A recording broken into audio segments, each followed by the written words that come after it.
penuh ucapan syukur, pada saat ini kami menghampiri tahta-Mu yang kudus. Terima kasih kami naikkan kepadamu karena Tuhan telah memberi kesempatan untuk kami dapat bersama-sama memuji dan meninggikan nama-Mu. Sekarang ya Tuhan, waktunya untuk kami mendengar isi hati-Mu. Urapi hamba-Mu dan urapi setiap kami yang mendengar firman-Mu dengan urapan yang sama, agar firman yang ditaburkan dapat kami pahami dan kami mengerti, sebagaimana Engkau memberikan pemahaman dan pengertian kepada hamba-Mu. Dan jika ada kuasa penguasa roh jahat di udara yang akan merebut kebenaran firman dari dasar hati dan pikiran kami datang bersama-sama dan kami menolak di dalam nama Yeshua HaMashiach. Engkau pergi keluar, tinggalkan tempat ini dan tinggalkan setiap hati dan pikiran kami. Karena hati dan pikiran kami hanya kami tujukan bagi kebenaran firman-Mu. Tuhan, berikan kemampuan kepada kami bukan hanya untuk mendengar firman-Mu saja, melainkan untuk melakukannya di dalam kehidupan kami. Demi nama Adonai Yeshua HaMashiach, Tuhan dan Juru Selamat kami sudah berdoa dan mengucap syukur. Haleluya. Semua yang percaya katakan amin. Shalom Aleichem. Puji Bapak Yahweh, Bapak Ibu Saudara sekalian, pada saat ini saya akan menyampaikan firman yang saya beri judul, kapankah penjahat yang disalib bersama dengan Yeshua berada di Firdaus. Untuk itu saya akan ajak Bapak Ibu Saudara sekalian untuk kita berinteraksi. Nanti saya akan tanya, ya. Kita baca bersama-sama di dalam kitab Injil Lukas pasal yang ke-23 ayat yang ke-43 dari kitab suci kita Indonesian Literal Translation. Kita baca bersama-sama. Siap dengan suara yang keras. 2, 3. Dan Yeshua berkata kepadanya, sesungguhnya aku berkata kepadamu, hari ini engkau akan bersama dengan aku di dalam Firdaus. Menurut ayat ini, kapan penjahat yang disalib bersama dengan Yeshua ada di Firdaus? Hari ini, ya, menurut ayat tersebut hari ini. Sekarang saya ajak untuk melihat Yayasan Lembaga Alkitab Indonesia. Yayasan Lembaga Alkitab Indonesia di sana berbunyi, kata Yesus kepadanya, aku berkata kepadamu, sesungguhnya hari ini juga engkau akan ada bersama-sama dengan aku di dalam Firdaus. Jadi kalau menurut ayat ini, kapan penjahat yang disalib bersama dengan Yeshua berada di Firdaus? Hari ini juga, ya. Kemudian saya membuka di dalam kitab King James Version. Kitab King James Version ini adalah kitab suci yang seringkali dijadikan rujukan oleh orang-orang yang sekolah teologi atau teolog untuk merujuk kepada kitab sucinya. Di sana dikatakan, and Jesus said unto him, verily I say unto thee, today shalt thou be with me in paradise. Jadi kalau menurut ayat ini, di situ dikatakan today shalt thou be with me. Jadi hari ini engkau akan bersama dengan aku in paradise, di Firdaus. Kemudian satu lagi Bapak Ibu Saudara sekalian, di dalam kitab Injil Lukas pasal 23 ayat yang ke-43 dari Word English Bible. Word English Bible di sana dikatakan, Jesus said to him, assuredly I tell you, today you will be with me in paradise. Jadi di dalam kitab Word English Bible, orang jahat yang disalibkan bersama dengan Yeshua yang bertobat itu berada di Firdaus kapan? Tetap isinya hari ini. Nah, yang menjadi pertanyaan saudara-saudara, kelihatannya kita membaca ayat ini ya begitu saja. Kita katakan, oh ya, hari ini penjahat yang disalib bersama dengan Yeshua ada di Firdaus. Cukup sampai di situ. Tetapi bagi orang yang mencari kebenaran, maka hal ini ada sedikit kesalahpahaman. Kenapa? Karena di dalam 1 Kepa atau 1 Petrus pasal yang ketiga ayat 18 sampai ayat yang ke-20, saya akan membuka di dalam 1 Kepa 1 Petrus 3 ayat 18 sampai ayat yang ke-20. Di sana dikatakan, sebab Hamasya juga telah menderita karena dosa-dosa sekali untuk selamanya. Yang benar ganti yang tidak benar, supaya dia dapat mendekatkan kita kepada Elohim. Karena di satu sisi telah dijadikan mati dalam daging, tetapi di sisi lain dijadikan hidup dalam roh. Dalam pada itu pula, ketika pergi kepada roh-roh yang ada dalam penjara, dia mengumumkan kepada yang dahulu tidak taat, ketika satu kali kesabaran Elohim menanti pada zaman Noah, dengan dipersiapkan sebuah bahtera yang ke dalamnya hanya sedikit, yaitu 8 jiwa yang telah diselamatkan dari air. Jadi ketika Yeshua mati, tubuhnya tergantung di atas kayu salib, tetapi rohnya turun ke dunia orang mati atau ke Gehenna. Jadi Yeshua pada saat itu tidak menuju ke Firdaus, tetapi Yeshua pergi ke Gehenna. Gehenna itu tempat penampungan orang-orang yang berdosa, mati dan dikumpulkan. Jadi saudara-saudara, kalau saya melihat di dalam Lukas 23 ayat yang ke-43 tadi, di dalam Indonesian Literal Translation yang mengatakan, dan Yeshua berkata kepadanya, sesungguhnya aku berkata kepadamu, hari ini engkau akan bersama dengan aku di dalam Firdaus. Itu bermasalah. Bagi orang yang mencari kebenaran, hal ini masalah, saudara-saudara. Karena satu ayat tadi di dalam 1 Kepa 3 ayat 18 sampai ayat yang ke-20, Yeshua tidak turun, tidak naik ke Firdaus. Artinya Yeshua tidak membawa penjahat yang disalib bersama dengannya menuju ke Firdaus. Tetapi Yeshua turun ke dunia orang mati. Jadi bagi orang yang mencari kebenaran, hal ini menjadi masalah besar.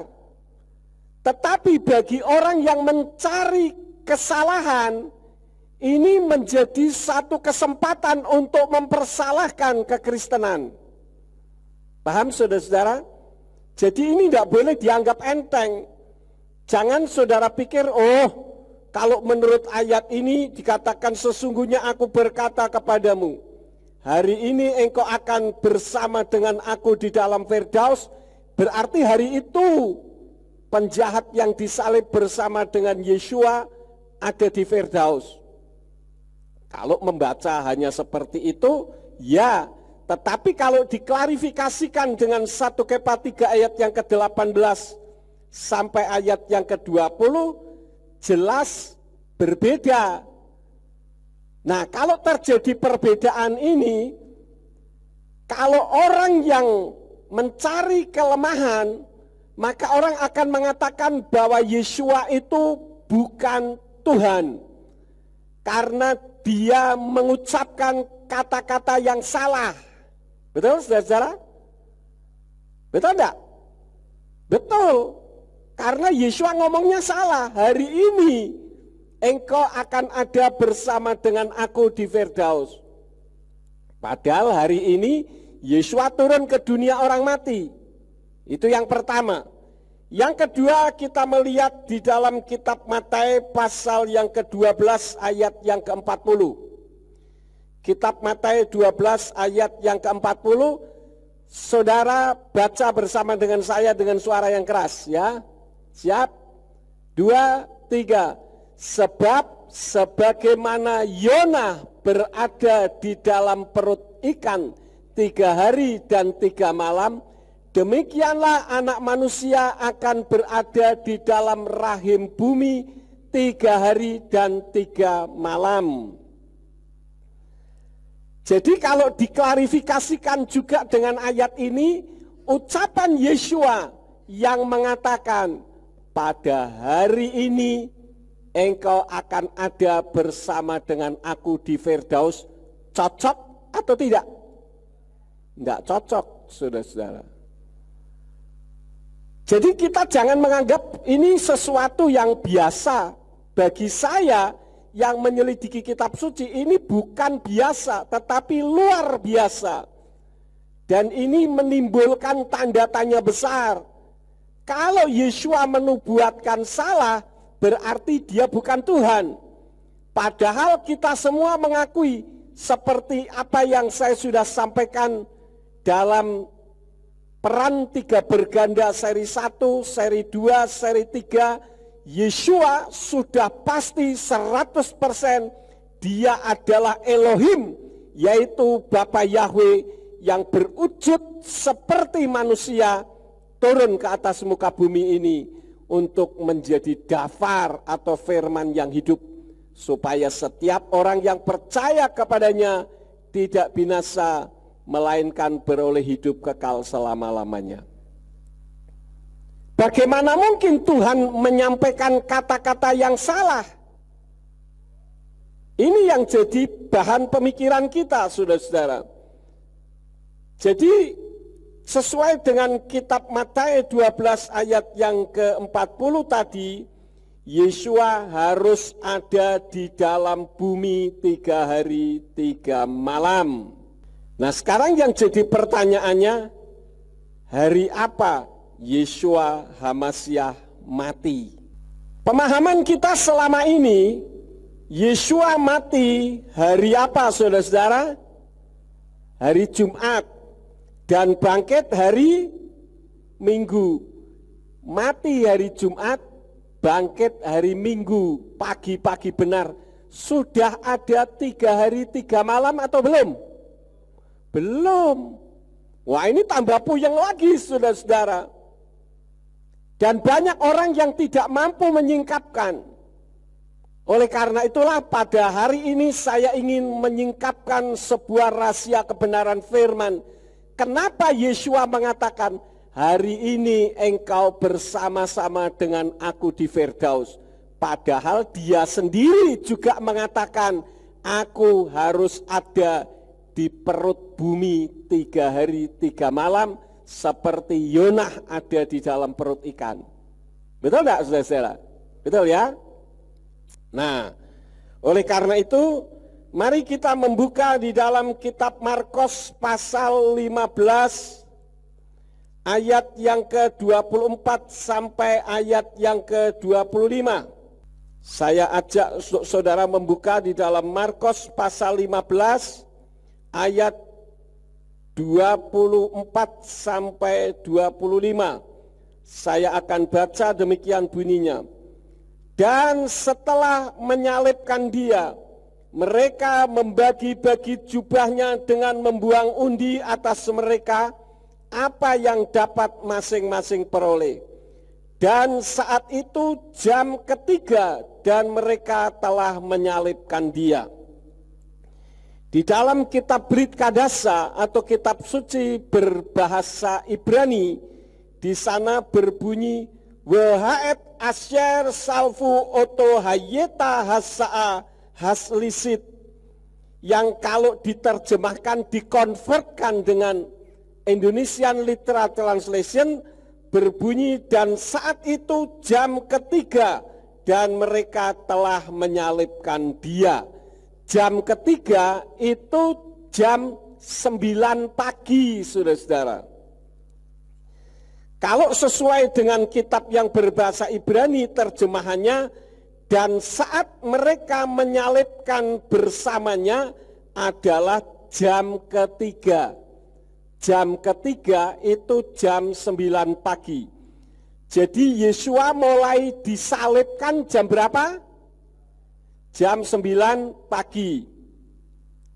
Kemudian saudara-saudara, jam 12 siang sampai jam 3 sore itu terjadi kegelapan menyelimuti daerah waktu itu.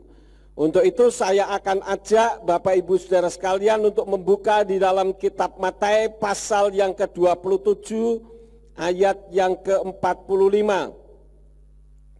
Di sana dikatakan, dan dari jam ke-6, jam ke-6 ini jam 12, kegelapan telah turun atas seluruh tanah itu sampai jam ke-9. Ini jam 12 siang sampai jam 3 sore. Berapa jam? 3 jam. Kita lihat lagi di dalam Markus 15. Markus 15 ayat yang ke-33. Dan setelah tiba jam ke-6, terjadilah kegelapan atas seluruh tanah itu sampai jam ke-9. Sama ya. Satu lagi di dalam kitab Injil Lukas pasal yang ke-23, Lukas 23 ayat yang ke-44. Dan waktu itu kira-kira jam ke-6, dan kegelapan menyelimuti seluruh tanah itu sampai jam ke-9. Saya akan rekonstruksi ulang. Perhatikan dengan baik. Yesua disalib jam berapa? Jam 9 pagi, ya. Jam 9 pagi Yesua sudah dieret-eret dan mulai disalib. Kemudian selama jam 9 sampai jam 12 Yesua tergantung di atas kayu salib. Betul ya? Nah, ketika Yesua tergantung di atas kayu salib, jam 12 siang terjadi kegelapan dan gempa bumi. Pada saat itu kegelapan sampai jam 3 sore. Perhatikan, pada jam 3 sore itu juga Yesua menyerahkan nyawanya. Kita membuka di dalam kitab Matius pasal yang ke-27 ayat yang ke-46. Dan kira-kira jam ke-9 Yesua berteriak dengan suara nyaring sambil berkata, Eli, Eli, lama sabachthani, yang artinya Elohimku, Elohimku, mengapa engkau meninggalkan aku. Di dalam kitab Brit Kadasa tidak ada yang artinya, tidak ada, saudara-saudara. Ini kan karena bahasa Yunani, sehingga diartikan dari bahasa Ibraninya.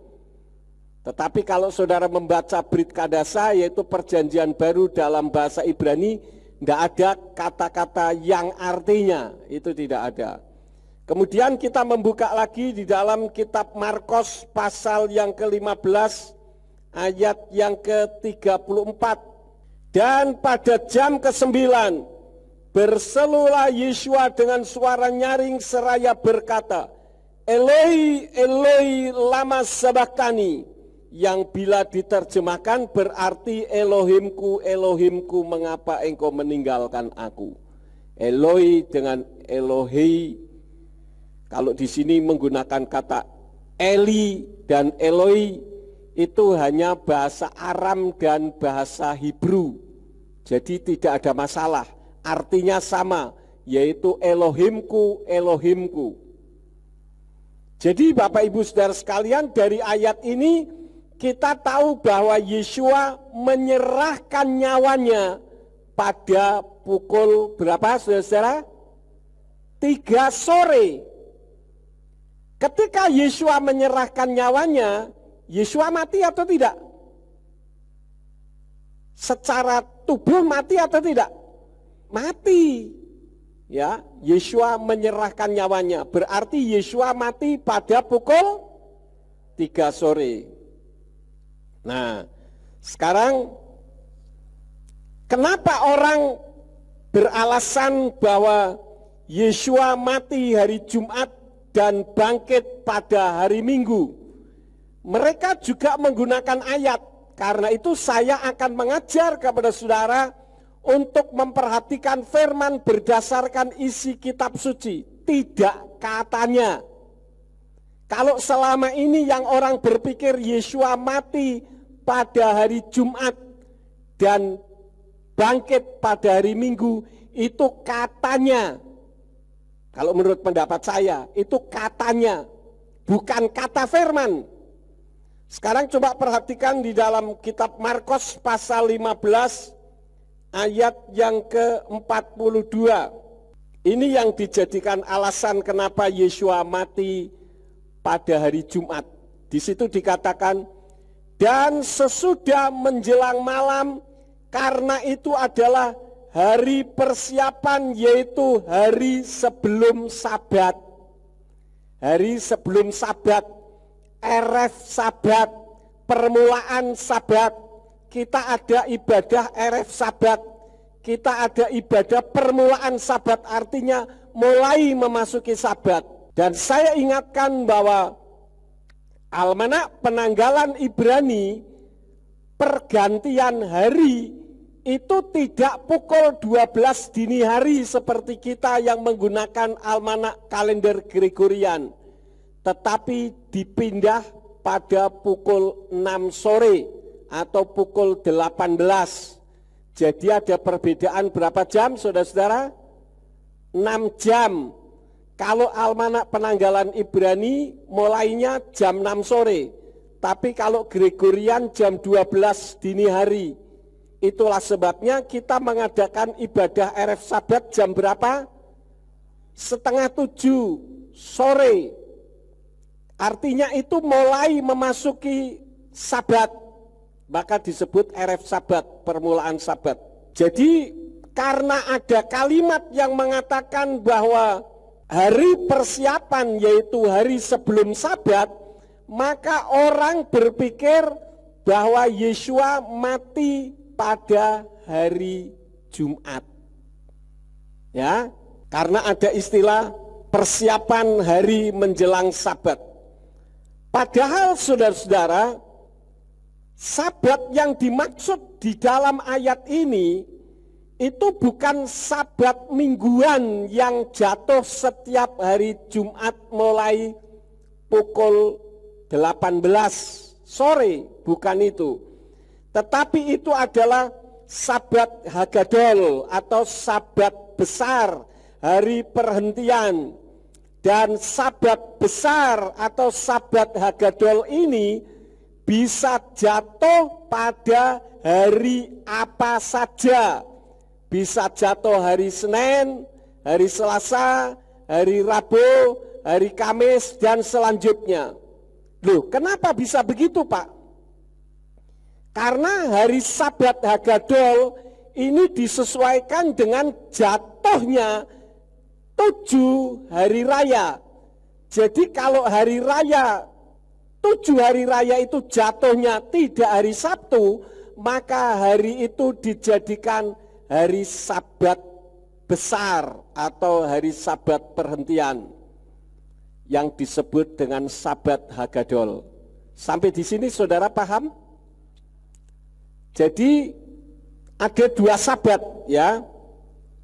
Yang pertama adalah Sabat mingguan, kan ada itu Yom Seni, Yom Selisi, Yom Revi'i, mulai dari Yom Rison dulu.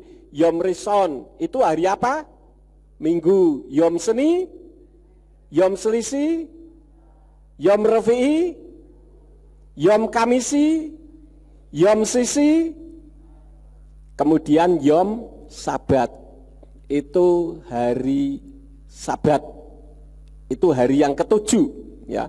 Itu adalah Sabat mingguan. Tetapi yang tertulis dalam Markus 15 ayat yang ke-42 ini persiapan hari menjelang Sabat Hagadol. Kenapa? Karena hari itu adalah akan persiapan satu di antara 7 hari raya, yaitu hari raya Pesak atau Paskah. Jadi Paskah itu adalah hari untuk memperingati bangsa Israel keluar dari Mitsrayim, dari Mesir menuju ke tanah Kanaan atau ke tanah perjanjian, di mana di sana malaikat Tuhan berjalan pada malam hari ketika tidak dilihat ada tanda darah di ambang pintu atas dan samping kanan samping kiri, maka anak sulungnya akan mati. Masih ingat ya? Nah, ketika orang-orang Ibrani akan merayakan hari raya Pesak, saat itulah Yesua mati. Jadi kalau kita sekarang ini gereja-gereja merayakan hari raya Paskah, itu salah pengertian. Karena mereka menggunakan bahwa hari Paskah itu hari apa? Kebangkitan. Lalu hari kematiannya disebut apa? Jumat Agung. Nggak ada di dalam kitab suci Jumat Agung. Apalagi Rabu Abu, Kamis Putih. Semua itu nggak ada. Itu adalah doktrin gereja, ajaran yang dimunculkan oleh gereja, tetapi tidak pernah ada di dalam kitab suci. Dan kita tidak melakukan apa yang diajarkan gereja. Saya mengajarkan apa yang diajarkan oleh kitab suci. Itulah sebabnya gereja kita kelihatannya beda sendiri. Bagi saya no problem. Beda asal cocok dengan kitab suci pasti benar. Amin. Nah, saya lanjutkan lagi. Kita membuka di dalam kitab Matius pasal yang ke-28. Kitab Matius pasal yang ke-28 ayat yang ke-1. Dan setelah lewat hari Sabat, saat fajar menyingsing pada hari pertama pekan itu, Miriam Magdalena dan Miriam yang lain datang untuk menengok kubur itu. Kemudian di dalam Markus pasal yang ke-16 ayat yang ke-1 sampai ayat yang ke-2. Dan setelah hari Sabat berlalu, Miriam dari Magdala dan Miriam ibu Yakob dan Salome membeli rempah-rempah supaya setelah tiba mereka dapat mengurapi dia. Dan pagi-pagi benar pada hari pertama pekan itu mereka tiba di kubur itu ketika matahari terbit. Jadi ini pagi-pagi sekali, saudara-saudara. Saya ajak untuk melihat 2 ayat lagi di dalam Lukas pasal yang ke-24, ayat yang ke-1. Di sana dikatakan, dan pagi-pagi benar, pada hari pertama pekan itu, mereka datang ke kubur dengan membawa rempah-rempah yang telah mereka persiapkan, dan ada beberapa orang bersama mereka. Kemudian satu lagi di dalam Yohanes pasal yang ke-20 ayat yang ke-1. Dan pada hari pertama pekan itu pagi-pagi sekali ketika hari masih gelap, datanglah Miriam Magdalena ke kubur itu dan dia melihat batu itu sudah terangkat dan dari kubur itu. Jadi ketika Yesua bangkit dari kematian, tidak ada satu orang pun yang tahu kapan dia bangkit. Tetapi disebutkan pagi-pagi benar. Nah, Yesua mati hari Jumat dan bangkit hari Minggu, itu jelas belum ada 3 hari 3 malam.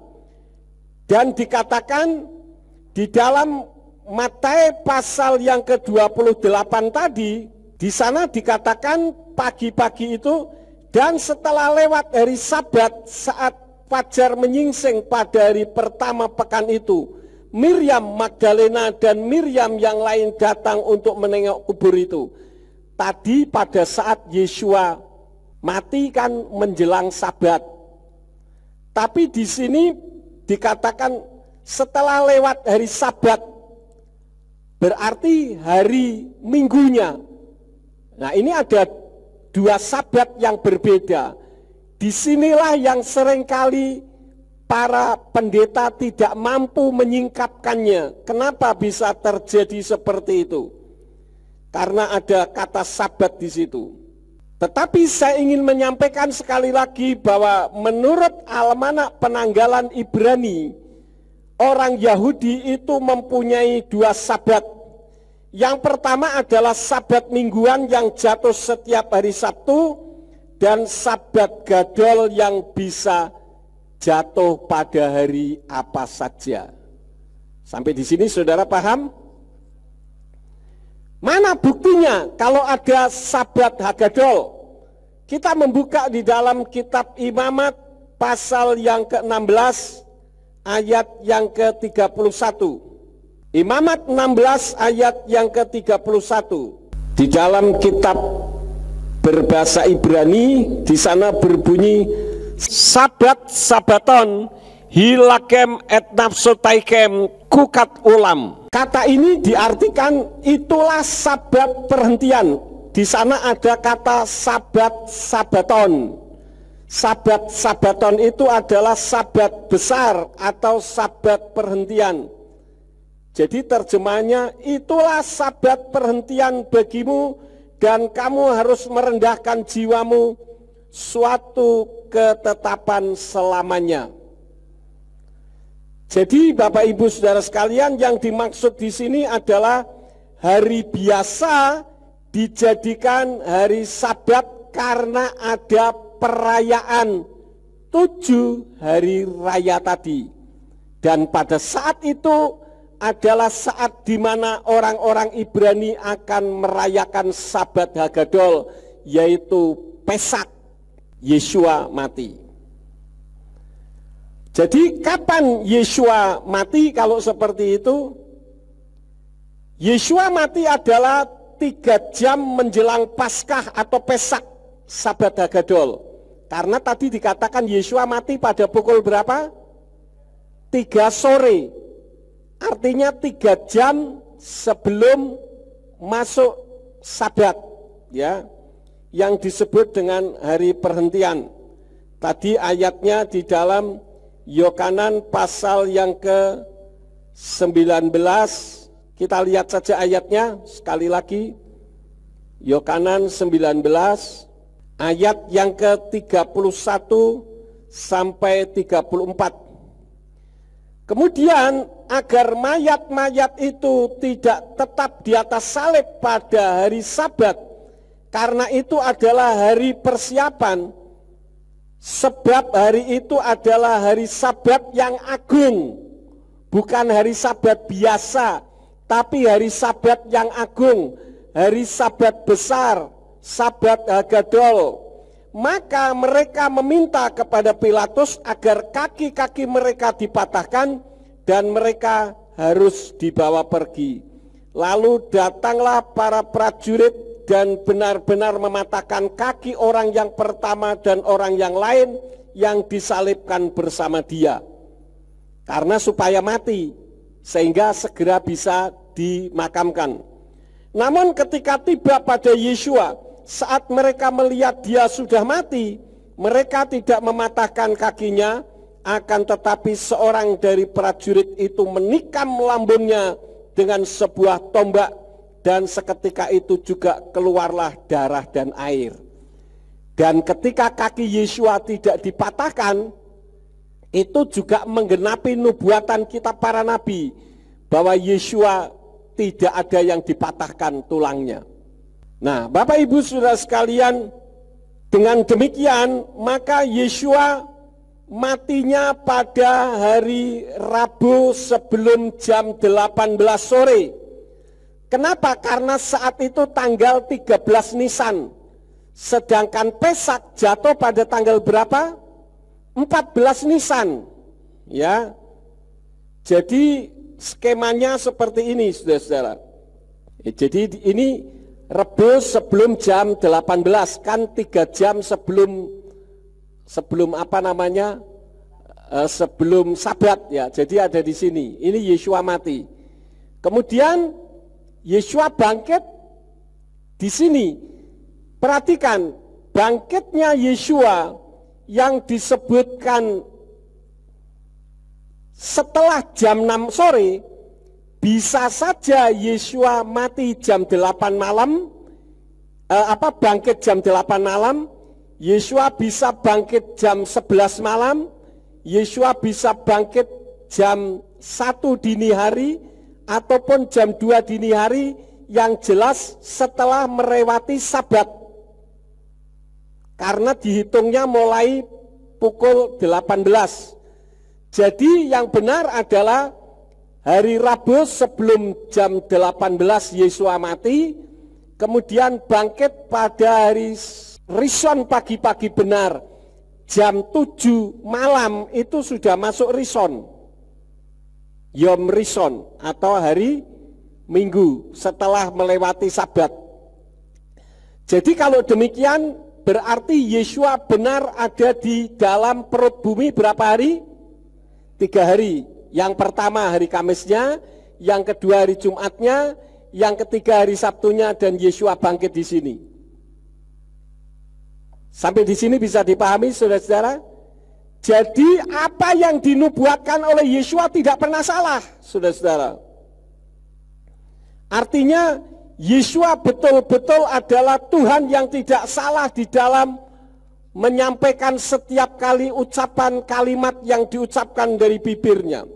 Jadi kalau pemahaman kita Yesua mati hari Jumat dan bangkit hari Minggu, itu merupakan satu kekeliruan karena orang tidak memahami adanya Sabat Hagadol.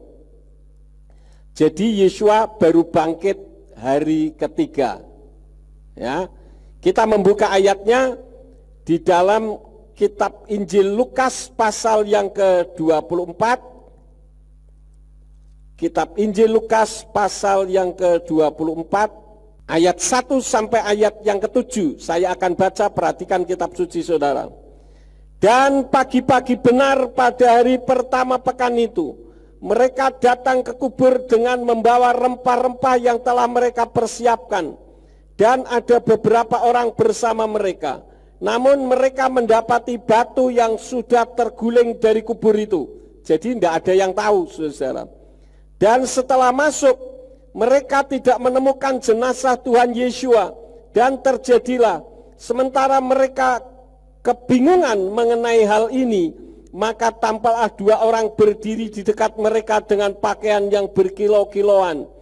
Dan ketika mereka menjadi sangat ketakutan serta ketika menundukkan wajah mereka ke arah tanah, berkatalah kedua orang itu kepada mereka, "Mengapa kamu mencari dia yang hidup di antara yang mati? Dia tidak ada di sini, tetapi dia telah bangkit. Ingatlah bagaimana dia berbicara kepada kamu ketika masih berada di Galil, ketika berkata, seharusnya lah anak manusia diserahkan ke tangan orang berdosa dan disalibkan dan bangkit kembali pada hari yang ketiga." Jadi kalaupun Yesua ke Firdausnya ya hari ketiga, bukan sekarang. Seperti yang Yesua katakan bahwa hari ini juga engkau akan ada bersama dengan aku di Firdaus. Bisa dipahami saudara-saudara? Kan Yesua ada di kubur 3 hari 3 malam. Kalaupun Yesua harus ke Firdaus, itu setelah 3 hari 3 malam, bukan seketika. Seperti yang Yesua katakan, pada hari ini engkau bersama dengan aku di Firdaus. Ya.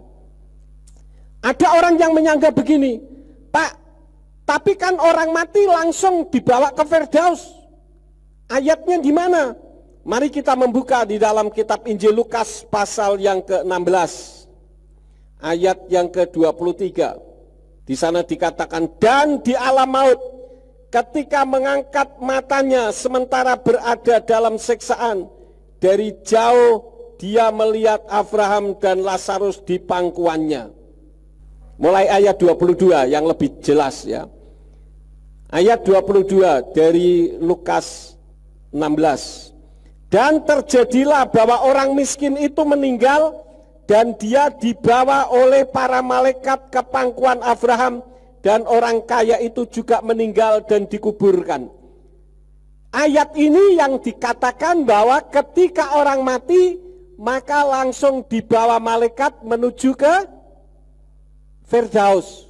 Itu loh Pak, kan dikatakan bahwa orang yang mati langsung dijemput malaikat ke Firdaus. Betul, menurut ayat ini.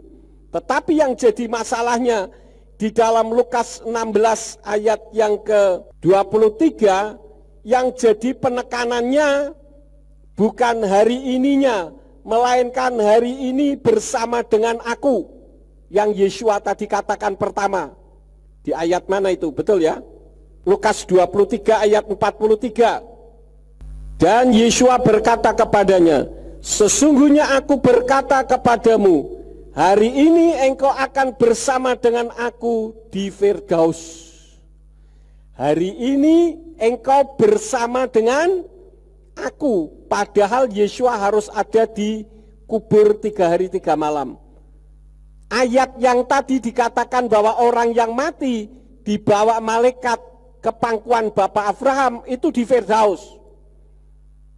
Tetapi yang dijadikan garis, yang saya garis bawahi adalah ucapan Yesua, hari ini engkau bersama-sama dengan aku. Jadi bukan orang penjahat yang disalibkan bersama dengan Yesua itu pergi ke Firdaus sendirian. Bisa dipahami saudara-saudara? Orang yang disalib bersama Yesua, yang penjahat itu, yang bertobat, kan Yesua mengatakan pada hari ini engkau bersama-sama dengan aku di Firdaus. Artinya ke Firdausnya sendirian atau bersama Yesua? Bersama Yesua. Sedangkan Yesua 3 hari 3 malam itu ada di kubur. Betul enggak saudara-saudara? Saudara bingung enggak sih? Masih bingung? Oke, saya ulang sekali lagi. Pada saat Yesua disalib bersama dengan 2 orang penjahat, dua-dua mengolok-olok Yesua kan, lalu yang satu bertobat. Lalu yang bertobat ini ngomong, Tuhan nanti kalau kamu sampai ke kerajaanmu jangan lupa aku. Maka Yesua mengatakan, pada hari ini juga engkau akan bersama-sama dengan aku di Firdaus. Betul ya? Paham nggak sampai di sini? Nah, berarti penjahat itu sampai ke Firdausnya sendirian atau bersama Yesua? Bersama Yesua, paham ya? Tapi kan Yesua 3 hari 3 malam ada di kubur. Dan dia turun ke dunia orang mati, ke Gehenna, bukan ke Firdaus. Nah, orang kadang jawabnya begini, kan Yesua maha hadir Pak. Ya kan? Yesua bisa di sana sini, ya betul. Tapi dalam konteks ini tidak seperti itu, saudara-saudara. Ya. Karena itu saya tekankan bahwa yang dimaksud hari ini bukan seperti orang miskin yang dibawa oleh malaikat menuju ke pangkuan Bapak Abraham. Ini kasusnya beda lagi. Tetapi ucapan Yesua yang mengatakan bersama dengan aku. Paham ya? Nah, padahal pada hari yang ketiga baru bangkit. Sekarang perhatikan, di mana letak kesalahannya? Coba kita membuka lagi di dalam Lukas pasal 23 ayat yang ke-43. Oke, Lukas 23 ayat yang ke-43 saya baca di dalam kitab berbahasa Ibrani, bunyinya begini. Wa yomer Yesua elai amen ani omer leka hayom tiye imi bekan eden. Jadi dari ayat ini saudara-saudara, kalau diterjemahkan bunyinya, kata Yesua kepadanya, sesungguhnya aku berkata kepadamu, hari ini engkau akan bersama dengan aku di dalam Firdaus. Di dalam kitab berbahasa Ibrani tidak ada titik dan komanya. Paham? Nah, karena itu yang benar sebetulnya letak komanya yang salah. Kata Yesua kepadanya, sesungguhnya aku berkata kepadamu hari ini. Aku berkata kepadamu hari ini. Jadi yang hari ini apanya? Berkatanya. Engkau akan bersama dengan aku di dalam Firdaus. Tetapi yang terjadi adalah karena Yesua berkata kepadanya, kata Yesua kepadanya, sesungguh-sungguhnya aku berkata kepadamu, hari ini engkau akan bersama dengan aku di dalam Firdaus. Beda. Bisa dipahami saudara-saudara? Hari ininya itu Yesua ngomongnya, atau hari ininya Yesua bersama dengan penjahat itu di Firdaus. Jadi yang salah itu adalah meletakkan koma. Karena di dalam kitab berbahasa Ibrani tidak ada titik koma. Nah, salah meletakkan koma berarti berbeda makna. Contoh, saya berikan contoh yang sering kali saya katakan. Kucing makan tikus mati. Ini mengandung berapa makna, saudara-saudara? 2. Pak Andri bilang 2. Sekarang kita lihat. Kucing makan tikus mati. Kucing makan tikus mati. Artinya ada tikus mati dimakan oleh kucing. Itu pertama. Yang kedua, kucing makan tikus mati. Kucing makan tikus mati. Beda enggak artinya? Beda ya. Nah, sekarang yang selanjutnya. Kucing makan tikus mati. Yang mati siapa? Kucingnya. Bisa dipahami saudara-saudara? Jadi di sini kita harus berhati-hati. Kalau kita tidak memahami, maka ayat yang tadi akan menjadi senjata bagi orang yang tidak mengerti firman untuk mengatakan Yesua memberi nubuatan salah. Jadi yang benar adalah Yesua ngomongnya hari ini bahwa engkau akan ada bersama dengan aku di Firdaus. Kalau begitu ada kesalahan atau tidak? Tidak ada kesalahan. Simpel ya. Kelihatannya sepele, tetapi ini mengandung makna yang dalam, saudara-saudara. Nah, apalagi di dalam salah menerjemahkan. Nama diri tidak bisa diterjemahkan. Akibat nama diri diterjemahkan menyebabkan orang tidak mengenal nama Yahweh, anti dengan Yahweh, anti dengan pemilik sorga. Lah mau masuk sorganya siapa? Wong sorga yang punya itu Yahweh. Saya katakan nama itu tidak usah diterjemahkan, tulis saja apa adanya. Pak itu tidak bunyi, oke tidak bunyi, tulis saja YHWH. Terserah mau bunyikan Allah, membunyikan Yanto, membunyikan Bambang, terserah. Tapi YHWH jangan diubah. Bisa dipahami? Jadi yang benar seperti itu, saudara-saudara. Nah sekarang kita lihat Matius 26. Ini salah satu contoh kesalahan meletakkan koma. Matius pasal yang ke-26, ayat yang ke-64 sampai 68. Saya akan baca, perhatikan. Karena itu kalau kita membaca kitab suci, jangan saudara abaikan titik komanya. Ya, jangan kayak membaca komik, tapi titik komanya juga diperhatikan. Ayat 64 di sana mulai dikatakan, Yesua berkata kepadanya, engkau telah mengatakannya, namun demikian aku berkata kepadamu, sejak sekarang kamu akan melihat Anak Manusia duduk di sebelah kanan yang Maha Kuasa dan datang di atas awan-awan di langit. Kemudian imam besar itu mengoyakkan jubahnya seraya berkata, "Dia telah menghujat, mengapa kita masih membutuhkan para saksi? Lihatlah, sekarang kamu telah mendengar hujatannya. Bagaimanakah hal ini agaknya menurutmu?" Dan seraya menanggapi, mereka berkata, "Dia layak mati." Lalu mereka meludahi mukanya dan meninjunya, dan mereka menamparnya seraya berkata, "Bernubuatlah terhadap kami, hai Mesias, siapakah orang yang memukulmu?"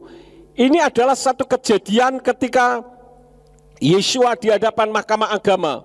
Perhatikan ayat 64. Di sana dikatakan, Yeshua berkata kepadanya, "Engkau telah mengatakannya, namun demikian aku berkata kepadamu, sejak sekarang kamu akan melihat Anak Manusia duduk di sebelah kanan yang Maha Tinggi."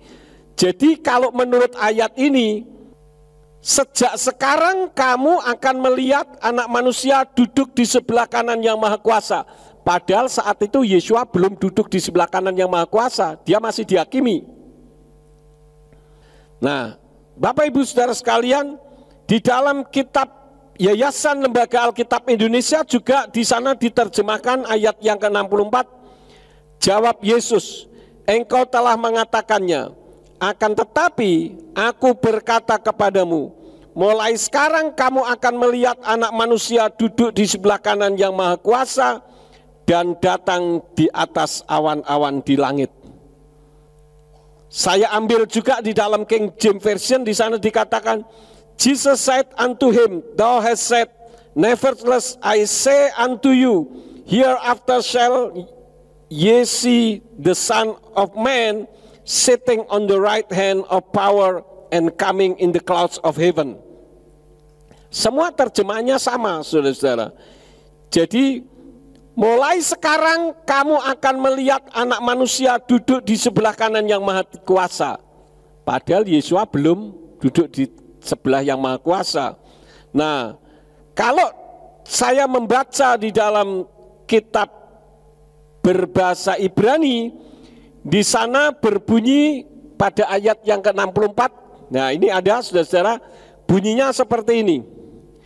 Wa yomer elai Yeshua amarta akan magit lakem ki mata tiru et ben ha Adam Yosef limin hatfura ufa be'anei hasamayim. Kalau diterjemahkan, ini tidak ada tanda koma-komanya, ya. Jadi kalau diterjemahkan yang tepat, terjemahannya, Yeshua menjawab, "Kamu telah mengatakan, aku memberitahu kamu mulai sekarang." Jadi memberitahunya yang sekarang. Kamu akan melihat Anak Manusia akan duduk di sebelah kanan yang Maha Kuasa dan datang di atas langit. Kenapa Yeshua memberitahunya baru sekarang? Karena sebentar lagi akan masuk proses sebagai Mesias yang Sang Penyelamat manusia.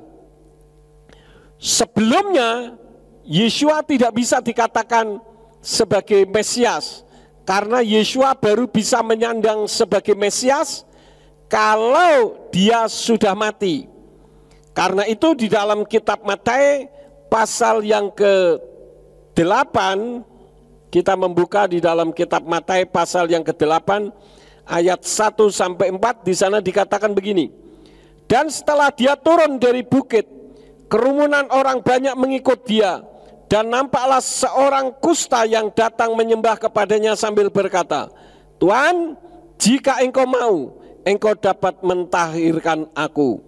Dan dengan mengulurkan tangannya, Yeshua menjawab dia seraya berkata, "Aku mau, biarlah engkau ditahirkan." Dan seketika itu juga ditahirkanlah kustanya. Dan Yeshua berkata kepadanya, "Camkanlah, janganlah mengatakan kepada siapapun, tetapi pergilah, perlihatkanlah dirimu kepada imam dan persembahkanlah persembahan yang telah Mose perintahkan sebagai kesaksian bagi mereka." Dan ini juga ditulis lagi di dalam kitab Markus pasal 1 ayat yang ke-43 sampai 44. Intinya sama. Karena pada saat itu Yeshua belum waktunya disebut sebagai Elohim, karena dia masih berperan dalam kapasitas seperti manusia yang sempurna, seperti yang pernah saya sampaikan dalam khotbah seri peran tiga berganda 1, 2, dan 3. Kenapa? Di situ dikatakan yang disembuhkan adalah orang yang berpenyakit kusta. Pada zaman itu orang yang berpenyakit kusta adalah orang yang dikutuk oleh Elohim. Nah, saya mau tanya kepada saudara, kalau seseorang dikutuk oleh Elohim, siapa yang bisa membebaskan kutuk itu? Tidak lain adalah Elohim itu sendiri. Karena tidak ada kuasa yang lebih besar dari Elohim. Tetapi Yeshua membebaskan dari kusta. Artinya Yeshua membebaskan dari kutuk Elohim karena dia Elohim. Tapi waktu itu belum waktunya. Sehingga Yeshua katakan jangan ngomong-ngomong sama orang-orang. Karena kalau orang yang disembuhkan dari kusta ini ngomong-ngomong, kemudian orang tahu Yeshua sudah dirajam batu pada saat itu, karena belum waktunya. Jadi demikian Bapak Ibu Saudara sekalian. Salah menempatkan koma seperti tadi, ya. Engkau telah mengatakannya, namun demikian aku berkata kepadamu, sejak sekarang kamu akan melihat Anak Manusia duduk di sebelah kanan Yang Maha Kuasa dan datang di atas awan-awan di langit. Di sini komanya ada di sejak sekarang kamu akan melihat Anak Manusia duduk di sebelah kanan Yang Maha Kuasa. Kalau dari Yayasan Lembaga Alkitab Indonesia, di sana berbunyi jawab Yesus, engkau telah mengatakannya. Akan tetapi aku berkata kepadamu, mulai sekarang kamu akan melihat Anak Manusia duduk di sebelah kanan Yang Maha Kuasa dan datang di atas awan-awan di langit.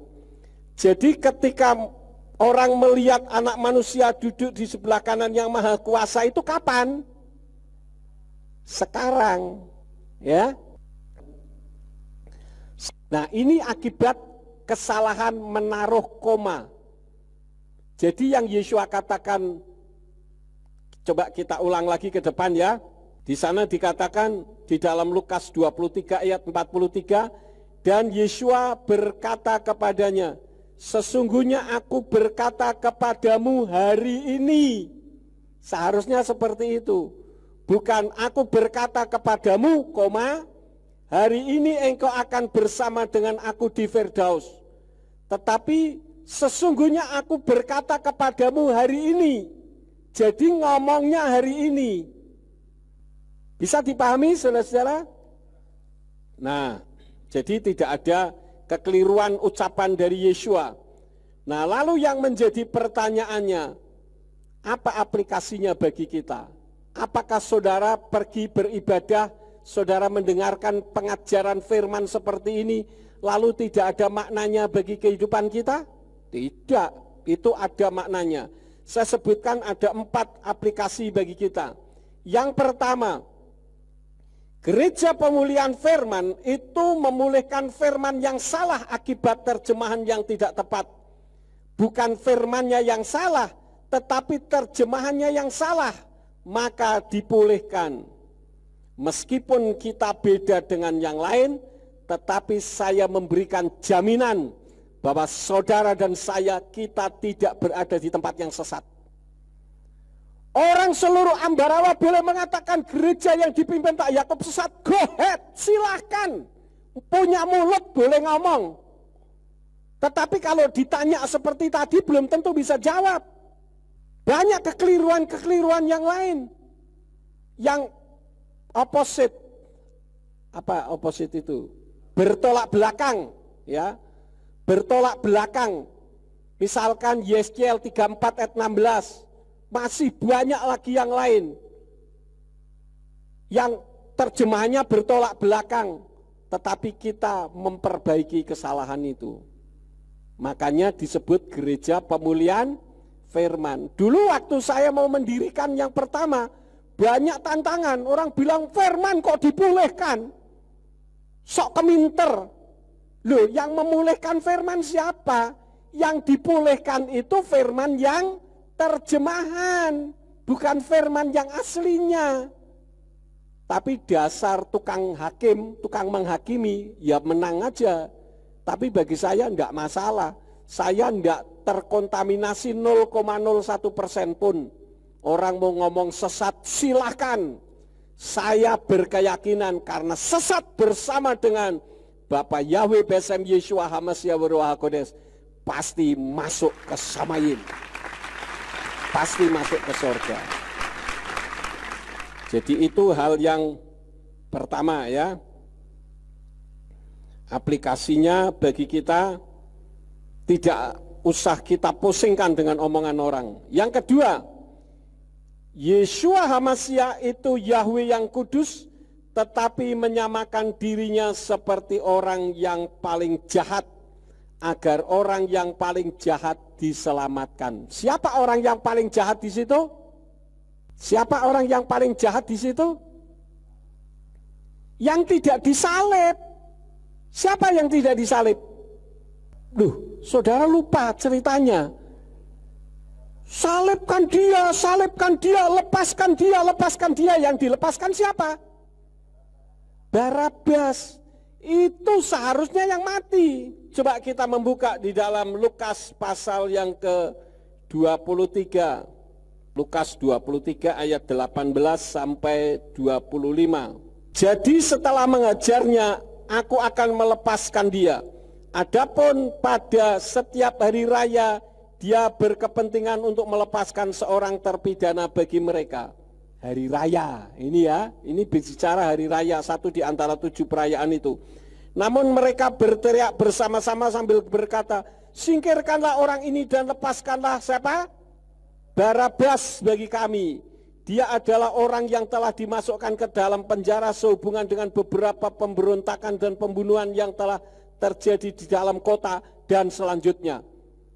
Jadi Barabas ini adalah orang yang paling jahat saat itu.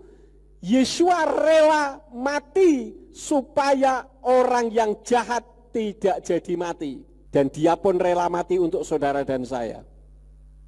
Jadi kita patut bangga dimiliki oleh Tuhan.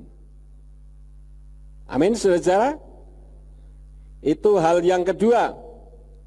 Yang ketiga, kebenaran tidak boleh diukur dengan tanda mukjizat dan berkat. Kenapa? Karena paranormal dan kehidupan supranatural bisa melakukan mukjizat. Contohnya kita membuka di dalam Keluaran pasal yang ke-7. Keluaran pasal yang ke-7 ayat yang ke-22. Dan para ahli sihir Mitsrayim pun melakukan hal yang sama dengan mantra-mantra rahasia mereka, dan hati Faro pun menguat dan dia tidak mau mendengarkan mereka seperti Yahweh telah berfirman. Jadi kekuatan lain pun bisa melakukan hal yang sama, ya, melakukan mukjizat. Karena itu jangan kita bertitik tolak kebenarannya ada pada mukjizat dan berkat. Gereja kita tidak bertumpu pada mukjizat dan berkat, tapi bukan berarti mukjizat dan berkat tidak ada di tempat ini. Saya sendiri bersaksi saya mendapatkan mukjizat berkali-kali. Yang seharusnya saya sudah mati, tidak jadi mati. Karena apa? Ada mukjizat. Dan berkatnya sampai sekarang masih tetap diberkati. Kenapa? Karena orang-orang ateis juga banyak yang lebih kaya dari orang Kristen. Dan itu bukan tolak ukur kebenaran. Karena itu di dalam kitab Matius pasal yang ke-7 ayat yang ke-21 sampai 23 dikatakan, bukan setiap orang yang berseru kepadaku Tuhan, Tuhan akan masuk dalam kerajaan Elohim. Siapa yang memanggil Yeshua itu Tuhan, Tuhan? Tentu orang Kristen. Nanti ayat 22 dikatakan, ada orang mengatakan, Tuhan bukankah aku bernubuat demi namamu? aku mengusir setan demi namamu, aku mengadakan tanda mujizat demi namamu. Bukankah itu mujizat dan berkat? Ayat 23 katakan apa? Undur dari hadapanku, hai kamu yang berbuat durhaka. Menurut kitab Ibrani menggunakan kata durhaka. Nah, orang yang durhaka adalah orang yang tidak mengakui orang tuanya. Berapa banyak gereja tidak mengakui Yahweh sebagai Bapa sorgawinya. Bapa sorgawinya malah berubah menjadi Allah. Padahal dia tidak pernah memberikan sesuatu di dalam kehidupan kita. Kita hidup diberkati oleh Bapa Yahweh. Yang keempat, mujizat dan berkat itu merupakan kemurahan Tuhan karena untuk kebaikan manusia ciptaan Tuhan. Kita membuka di dalam kitab Yesayahu pasal yang ke-45 sebagai ayat yang terakhir. Yesayahu pasal 45 ayat yang ke-4 sampai ayat yang ke-5, 2 ayat. Demi hambaku Yakob dan Israel pilihanku, bahkan aku memanggilmu dengan namamu, aku akan menamaimu sekalipun engkau tidak mengenal aku. Akulah Yahweh dan tidak ada yang lain, selain aku tidak ada Elohim. Aku akan memperlengkapimu walaupun engkau tidak mengenalku. Banyak orang tidak kenal Yahweh, mereka bisa melakukan mujizat karena ayat ini. Tapi untuk keselamatan, nanti dulu, jangan digabung-gabungkan. Kalau untuk keselamatan ya kita harus kenal siapa yang memiliki sorga. Yang memiliki sorga adalah Bapa Yahweh. Bagaimana kita bisa masuk ke sana? Kita harus mengetahui pintunya. Yesua katakan, akulah pintu. Nah, saudara sudah tahu rumahnya, saudara sudah tahu pintunya, saudara harus pegang kuncinya. Kuncinya apa?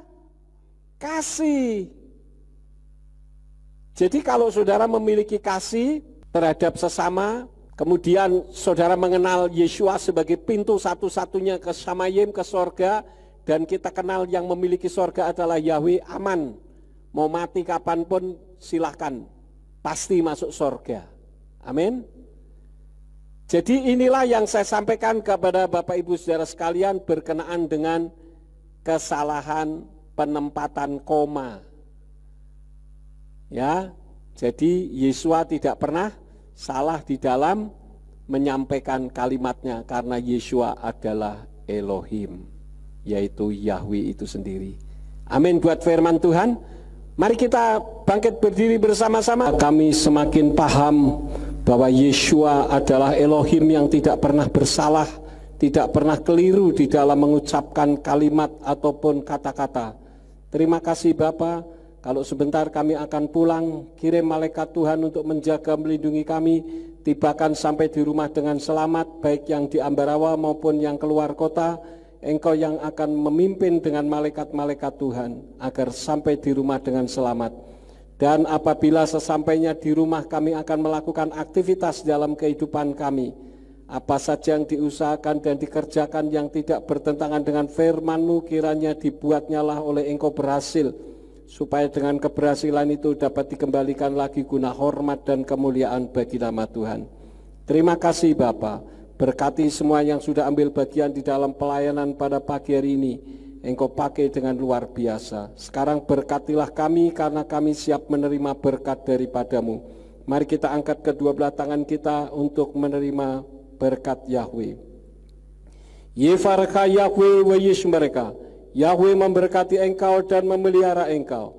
Yair Yahweh pana oleh kawikuneka. Yahweh menyinari engkau dengan wajahnya dan memberi engkau anugerah. Yisa Yahweh pana oleh kawiyasem leka shalom.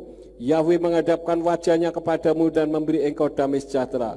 Diberkatilah engkau di kota dan diberkatilah engkau di ladang. Diberkatilah buah kandunganmu, hasil bumimu dan hasil ternakmu, yakni anak lembu sapimu dan kandungan kambing dombamu. Diberkatilah bakulmu dan tempat adonanmu. Diberkatilah engkau pada waktu masuk dan diberkatilah engkau pada waktu keluar. Sekarang pulanglah dan terimalah berkat. Kasih Bapa Yahweh Sang Pencipta, kasih karunia Adonai Yeshua HaMashiach Sang Pembeli jiwa, dan Ruach HaKodes menyertai saudara sekalian sampai Maranatha. Adonai Yeshua HaMasiah datang kembali untuk yang kedua kali dan mengangkat kita semua. Haleluya. Abi